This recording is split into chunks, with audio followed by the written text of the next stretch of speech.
Hello student, नमस्कार। आप सभी का राधा दृष्टि चैनल पर हार्दिक अभिनंदन है। हम आपको डेली आदिकाल से संबंधित कुछ महत्वपूर्ण प्रश्न पढ़ा रहे हैं हिंदी साहित्य में। इसी क्रम में हम लोग आगे बढ़ते हैं। प्रश्न संख्या 61। कीर्तिलता की भाषा क्या है? मिश्रित अपभ्रंश। कीर्तिलता की भाषा मिश्रित अपभ्रंश या अवहट्ठ है। विद्यापति ने कीर्तिलता में तिरहुत राजा कीर्ति सिंह की वीरता और उदारता का चित्रण किया है। विद्यापति तिरहुत राजा शिव सिंह और कीर्ति सिंह के राजदरबारी कवि थे। अगला प्रश्न है, बालचंद बिज्जा वही भाषा दोहिनई लग गई दुज्जन हासा। विद्यापति की किस रचना की पंक्ति है? तो ये है कीर्तिलता की पंक्ति। इसकी व्याख्या पढ़िए आप लोग।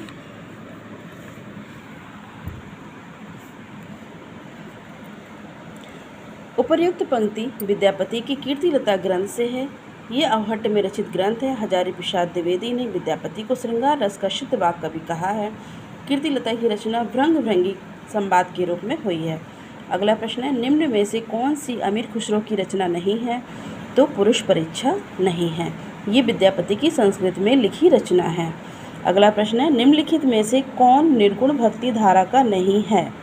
तो विद्यापति निर्गुण भक्ति धारा की कवि नहीं है। ये आदिकालीन भक्त और श्रृंगारी कवि हैं। अगला प्रश्न है, ढोला मारूरा दोहा में ढोला के पिता का क्या नाम है? राजा नल इनका नाम है।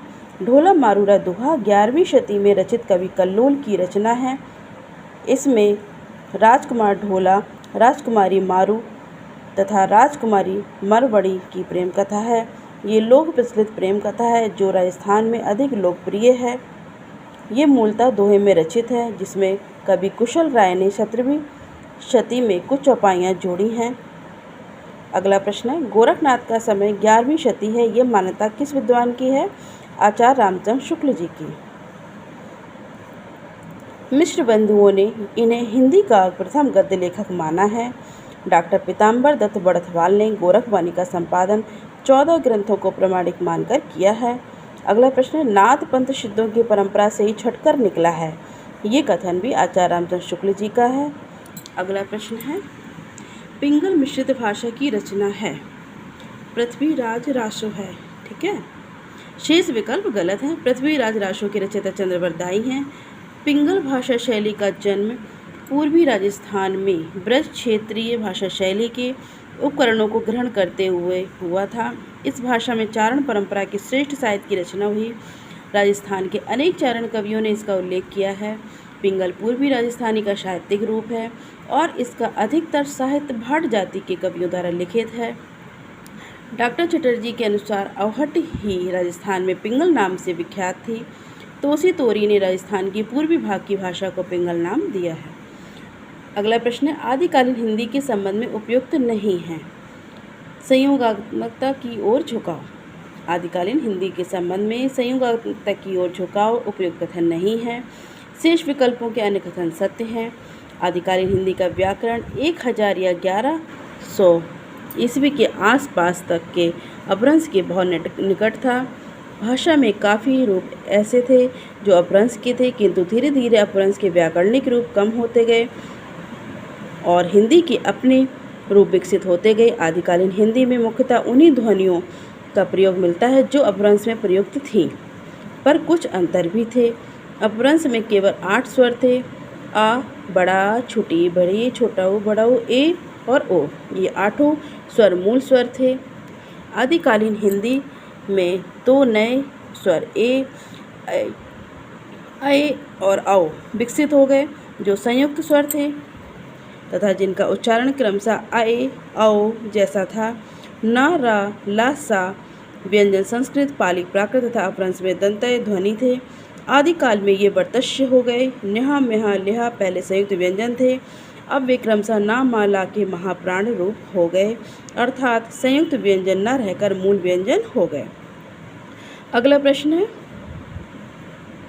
कम्मान बान छुट्टई अपार, लागत लोहे इस सारी धार, घमसान धान सब वीर शेत, घनश्रोण बहत अस रकत रेत।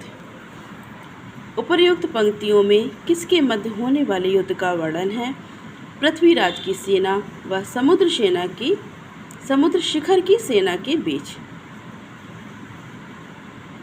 ये पृथ्वीराज रासो जो है एक राजनीतिक महाकाव्य है।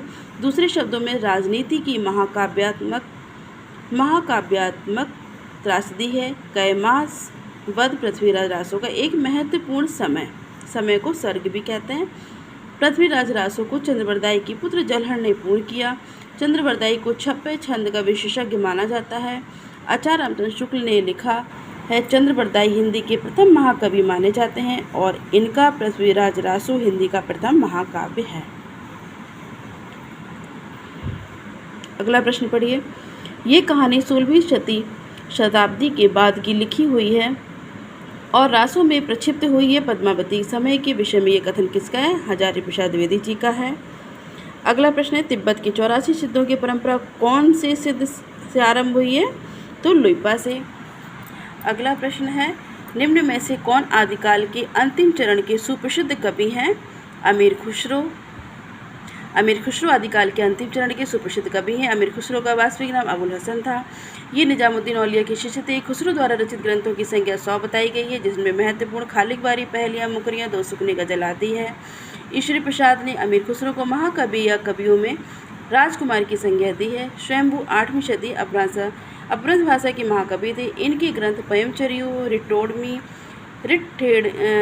रिठड़ेमी चर्यु है। इन्हें अपभ्रंश का वाल्मीकि कहा जाता है। पुष्पदंत 10वीं शती को अपभ्रंश का भवभूति कहा जाता है। इनके 3 ग्रंथ हैं महापुराण, रयकुमार चर्यु एवं जसहर चर्यु। अगला प्रश्न है हिंदी साहित्य का प्रथम महाकाव्य कौन सा है? पृथ्वीराज रासो।